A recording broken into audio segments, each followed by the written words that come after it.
In this segment, I will demonstrate setting a breakpoint and looking at the resources active in the context of that breakpoint.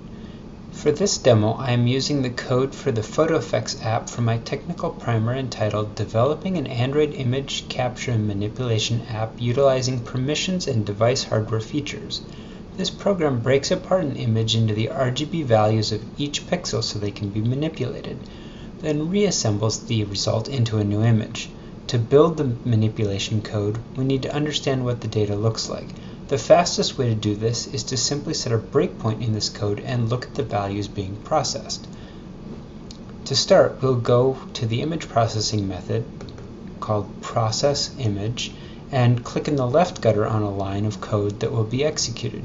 To see what the data looks like, I will set my breakpoint after all the data has been gathered, but before we leave the context.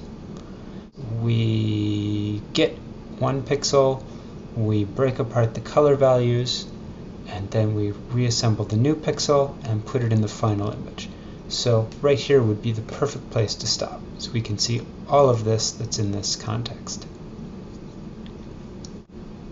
And we'll go ahead and execute the app in debug mode.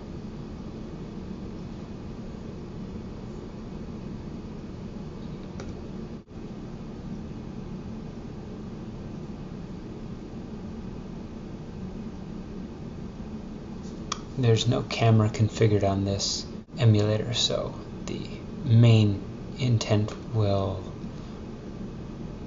bail out. But if we go into the gallery, we can share one of these sample images.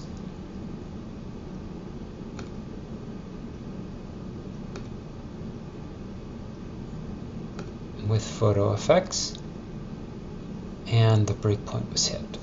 Here we can see the values for red, green, and blue, and for the complete pixel. This gives us an idea of how we can modify these values before they are reassembled to produce an effect on the resulting image. 0 is the darkest and 255 is the brightest value of each individual color.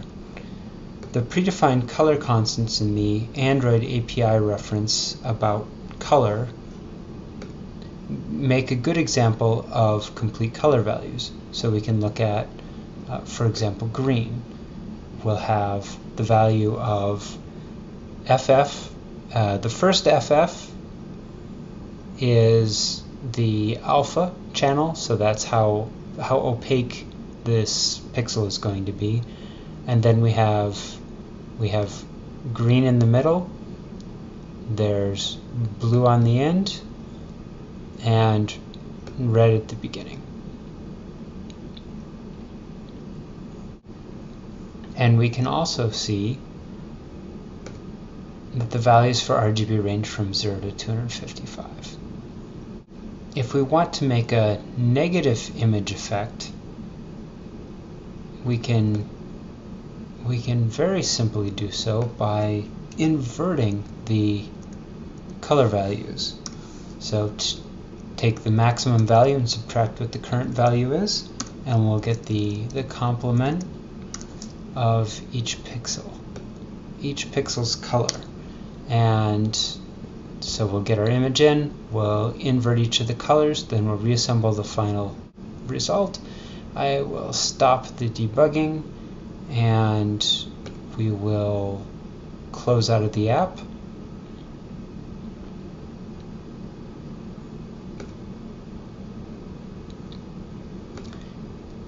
And close out of the gallery, back to the home screen,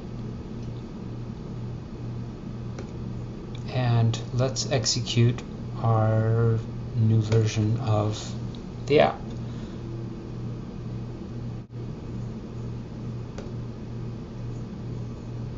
And again, there's no camera, so we'll let it close out, go back to the gallery, and we'll choose a sample image. That one looks good, and share that with Photo Effects. And then we'll wait while Photo Effects inverts each of the pixels so that we can produce the negative image. And it's done. And we'll go back to the main gallery screen, and here's our new negative image. Now you know how to use breakpoints in the debugger to look at the resources that are active in your app. Thank you for watching this tutorial. Look in the description for links to other useful resources.